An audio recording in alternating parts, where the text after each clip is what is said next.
Welcome to FRC Media News for Thursday, February 18th, 2016.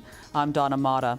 On this week's show, I interviewed City Councilor Richard Kavis on his reaction to a vote taken by the Council's Subcommittee on Ordinances and Legislation.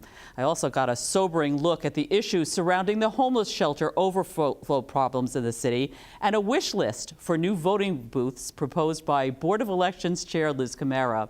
On the lighter side of the news, FRC Director Keith Tebow takes a sneak peek at spring as he explores the possibility of what it would be like to become a master gardener. But first, let's delve into the headlines of the week with Will Richmond, digital news editor at the Herald News. Hello, Will. Hi, Donna. How are you? Hey, very good, very good. How are you doing? Doing well. Excellent. We have lots going on in the news this week. First, let's start with the Eastern Avenue fire. I know there was a death related to that fire. Can you fill us in on the details of the update? Yeah, certainly a tragic situation there. One person passed away. The fire marshal's office did release the cause late on Wednesday afternoon, pointing to basically the improper use or handling of smoking materials. It also didn't help that it appears there were no working smoke alarms in the three-family tenement as well. And I know they were also, the fire departments from surrounding towns not only helped, but they were also dealing with frozen pipe issues. Is that right? Yeah, it was a very busy week for the fire department in terms of frozen pipes bursting all over the city. We all dealt with the extreme cold temperatures over the weekend, and for many businesses and homeowners, that meant burst pipes, and that meant the fire department responding to lend a hand with the problem. And I do understand that at one point, all of the firefighters were actually working on something, including the tragic fire. And it was a 61-year-old man who lost his life? Yes, that's the case there. And in addition to doing the things in Fall River, just shortly before the Eastern Avenue fire started, there was a Fall River crew helping out at a Tiverton house fire as well. So, the city firefighters were spread out doing their part to help out, even beyond city borders, and certainly communities from outside were coming in as well. So it worked out technically in the end. Moving on, there was an ordinance subcommittee on ordinances and legislation meeting this week. I know that was a very contentious 3.5 hours. Many city councilors showed up who were also not necessarily on the subcommittee. What was that like? Well, the council certainly has its questions about the reorganization of the Department of Community Maintenance. I think there's concern about this process moving kind of quickly here in relation to how does the potential privatization of sanitation pickup factor in, what will that do to the costs, and what will it do to the need for the reorganization as well. So it seems there's a lot of questions about what's going to happen down the road, and should those be answered before they start really deciding anything on the reorganization. And I know some of the city councilors that I spoke to anyway they have some concerns about the reorganization. They seem to not be getting as much information as they would like. I did talk to Richard Kavis this week, and he was saying that the council isn't quite meshing with the mayor in terms of information for the reorganization. Some people are also saying that it's directed at Kenny Pacheco himself, who's currently running the department. Yeah, there's certainly a lot of people in the city that are loyal to Ken. He's been in the public works position since the Lambert administration, so it's going back a while. He's well known.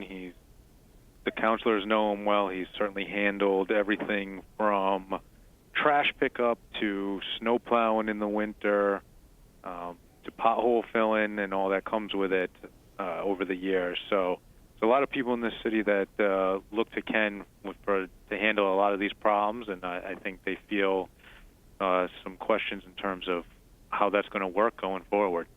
Well, the ordinance committee sent that on to the city council, correct? Right. They voted to forward it on to the full council with a recommendation for approval. So certainly that doesn't guarantee approval by the full council, but it is the first step in the process. And we'll just see how that pans out. Right. Moving on to Market Basket is coming to town. so to speak, and there was some talk about a TIF. Can you tell us about that? Yeah, the first process in that effort has begun. The TIF board met this week to give initial approval to that effort. Basically, between Market Basket and the effort to redevelop the New Harbor Mall into what will someday potentially be called South Coast Plaza, a approximately $41 million investment that went to the TIF board and got its initial approval for both separate TIFs, one for Market Basket, one for the mall redevelopment. And what does that mean in terms of jobs for Market Basket? Well, for Market Basket, I know they're potentially looking at about 900 total jobs between both projects. And then when it comes to Market Basket itself, I know there's a good mix of permanent and part-time jobs. So, I think that basically that's something waiting to be seen. Job proclamations and reality aren't always one and together, but if they're saying 200 full-time and 300 part-times for the mall redevelopment and 75 full-time and 325 part-time for the Market Basket project, it certainly offers some prospects for some good employment options in the future. As does Amazon, which has that job fair coming up. I believe it's a few months away, though, correct? Right. They're just in the beginning stages now. I know the Career Center is starting to receive calls from people who are interested in applying once the opportunity does come. So it does appear the plan is to hold a job fair sometime in a couple months to start streamlining that process and getting potential employees in front of the company. Last week, I actually talked to Joe Vienna over at the Fall River Career Center, and he says people have been calling in. He's had over 50 calls to 75 calls at that time with people wanting to secure employment at Amazon when it comes down the pike. So there's some potential for jobs in the future, which is, of course, good for the city. Now, what other stories are you following up for next week, Will? Well, this, for Sunday's paper, will be revisiting the opioid situation in the city again, this time from the perspective of healthcare providers. We talk with a nurse who is specifically trained and working to help those with addictions. And we will also have a closer look at a housing study that is being conducted or is sort of being promoted by State Rep Carol Fiola, who has worked to secure some private funding in partnership with with UMass Dartmouth, who will be doing the work on the study to kind of get a better look at what the city's affordable housing stock looks like. And then as the week goes on, the city council will be meeting, and they'll be once again looking at the TIF for Market Basket in the mall, as well as the DCM reorg. Very good. Okay, Will. Well, thank you very much for your time, and we will talk to you again next week. All right. You have a good day. Yes, you too, Will. Thank you. We'll have more FRC Media News right after this. Here are the latest jobs from the Fall River Career Center. Account Executive, job number 6819210. Assistant Brand Manager, job number 6847978. We have Behavior Consultant. You need your PhD license, 6812984. Director of Finance, 683-9467. There's also an executive assistant position available, 682-9889, and a graphic artist post, 681-8895. For more information, call the Fall River Career Center at area code 508-730-5000. Welcome back. As we already mentioned with Will, the City Council's Subcommittee on Ordinance and Legislation had a rather contentious meeting this week. FRC Media News got reaction from City Councilor Richard Kavis, who is not a member of the subcommittee itself, but attended the meeting because of its importance to Mayor Correa's reorganization plans. And here's what he had to say. Richard, I know that the Subcommittee on Ordinance and Legislation met this week, and there was some frustration and some concern on parts of many city councilors. What was your feeling about the meeting in general? Let's start with that. I think, I hope it came across in the meeting that I'm frustrated with the information that's been presented to us. I think we need, in order to be able to make the best decision on behalf of the citizens of Fall River, we need all the information available in order to be able to make this work for the people. And when we're only presented a piece, it's very, very difficult to vote based on faith. Well, let's start with, with the basics. If people didn't see the ordinance committee, what were they meeting for? We were meeting to discuss the reorganization of Department of Community Maintenance and whether there should be a director of buildings and grounds. Which right now, Kenny Pacheco is in that role. So right now, Kenny Pacheco is the head of Department of Community Maintenance, and buildings and grounds is supervised under Ken Pacheco by somebody else.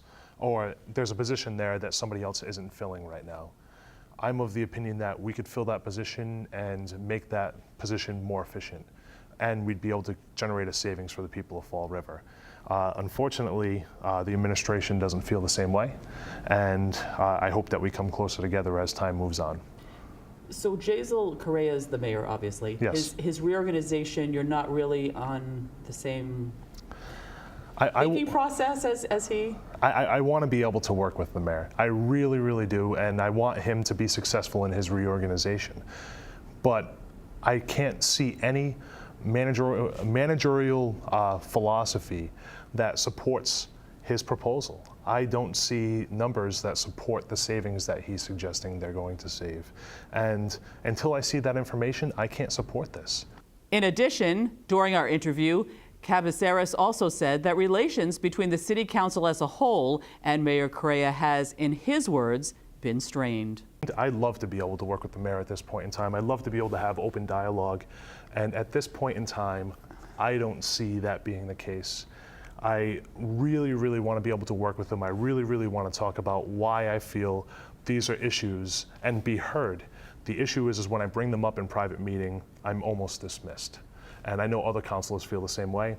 Again, I think we have the ability to work well together. I think we have the ability to be able to move the city in the right direction. It simply is, are we going to be able to make that happen? I think the city benefits if we do that, and I'm trying. I reached out to him. I have a meeting with him on Friday.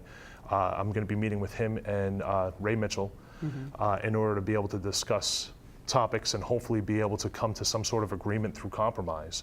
I campaigned on talking about compromise, and unfortunately, compromise means that there has to be open dialogue, and so there has to be listening on both sides of the table.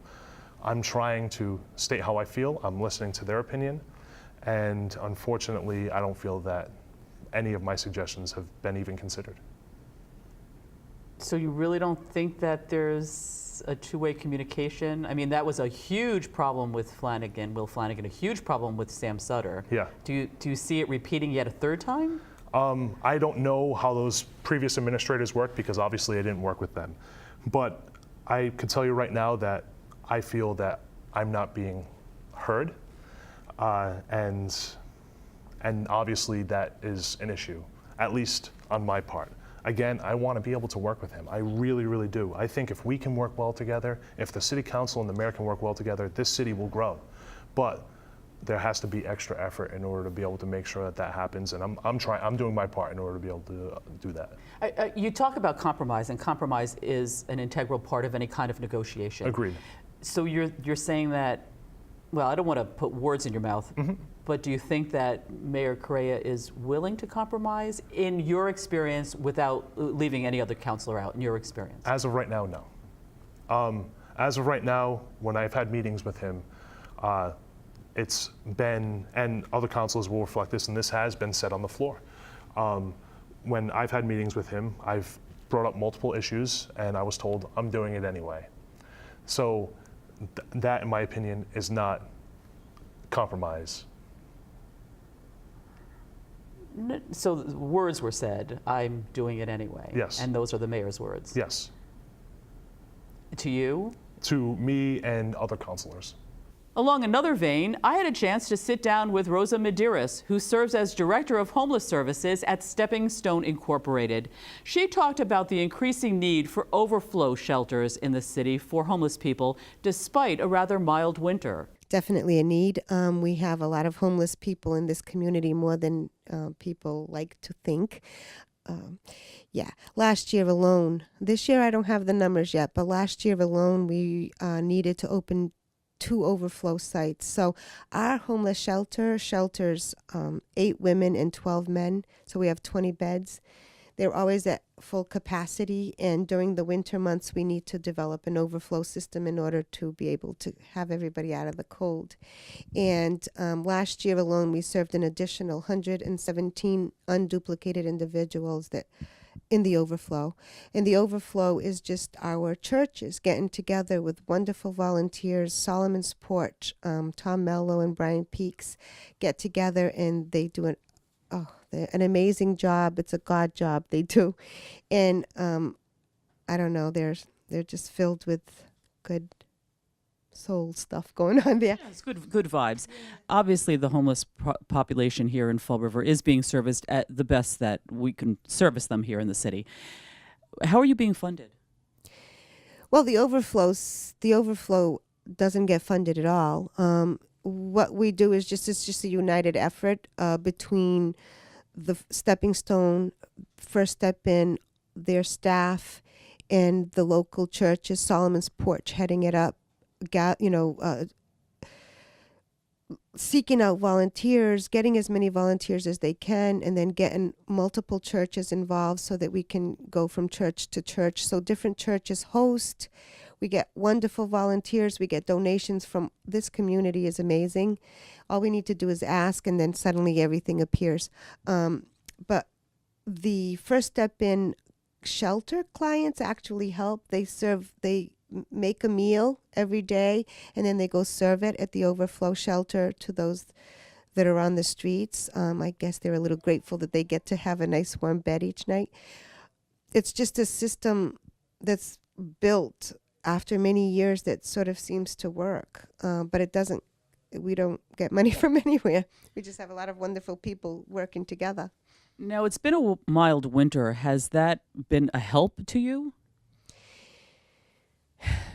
I don't know. It's still cold. And I mean, even a fall night can feel bitter if you're out in the cold. So when the weather changes, people need to come out. People need to come from their little holes out there that we don't think about. You know, if they're in an abandoned building, or if they're in an encampment where they can manage somehow during the summer. As soon as like the harsher weather comes, it's not manageable. So they have to find another way, and this is our way here in Fall River. We'll have more FRC Media News after this break.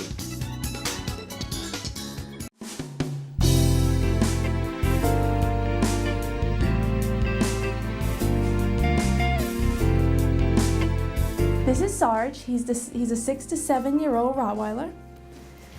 He's a big teddy bear. He's very handsome, and he loves to cuddle and give kisses. He'll make a great family dog. He does well with other dogs also. If you'd like to see him, you can come down to the Forever Paws Animal Shelter. This is Pickles. She's a 6-year-old female cat. She's a tortie. She's very, very sweet and cuddly. She loves to be held. She was a surrender. They just couldn't keep her anymore. You can come see her at Forever Paws at 300 Linwood Street.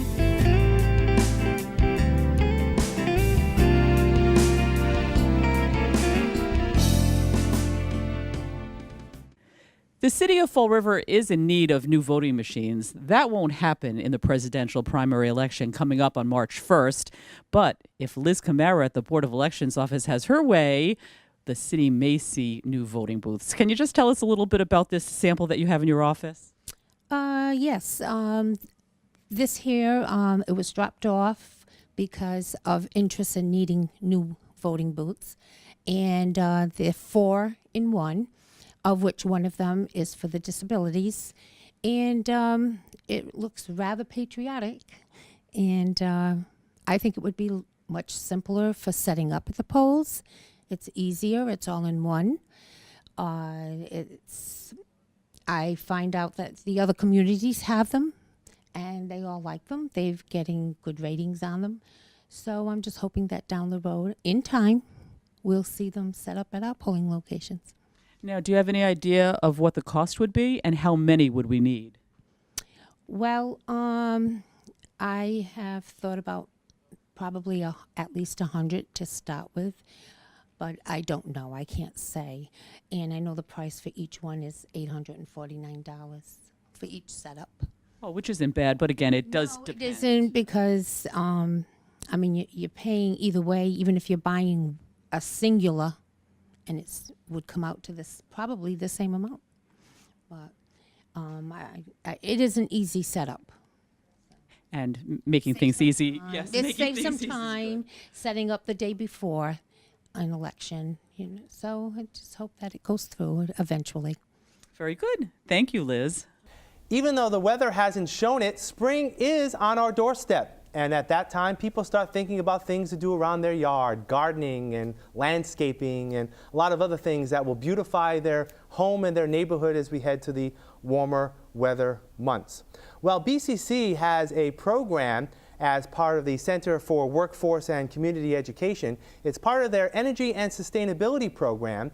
It's the Master Gardener program. So those of you with green thumbs who want to, I guess, kick it up another notch, will be able to have an opportunity to get some extra training to become a top-notch Master Gardener. We're going to talk about the Master Gardener program for a little while on this week's show. I'm joined by Jennifer Vincent. She's from the Workforce and Sustainability part of BCC. Jennifer, thanks for joining us. Yeah, thank you for having me, Keith. What is the Master Gardener program? So the Master Gardener program has evolved quite a bit over the last 3 years since it first started. It currently includes an 8-week foundation course for anyone, for your beginner, intermediate, or advanced Master Gardeners, or gardeners who are interested in just learning something about gardening. So right now we have an 8-week foundation course, and then throughout the year we have advanced course topics, and we're looking to create tracks because some people are interested in this piece of gardening or this piece. And we want to make sure that we're meeting the needs of all of the community. What's a typical student that would be interested in this program? So really, anyone who's interested in becoming more involved in the community. Master gardeners are individuals who support the community, who go out and work in gardens, who provide education to individuals who want to learn more about gardening and start a garden in their backyard. They work in school gardens, they work in many different places, but if you want to be involved in the community and you love gardening, I would suggest become a Master Gardener. And also someone who is interested in being, interested in the environment, sustainability. That's a big topic, obviously, at BCC and elsewhere.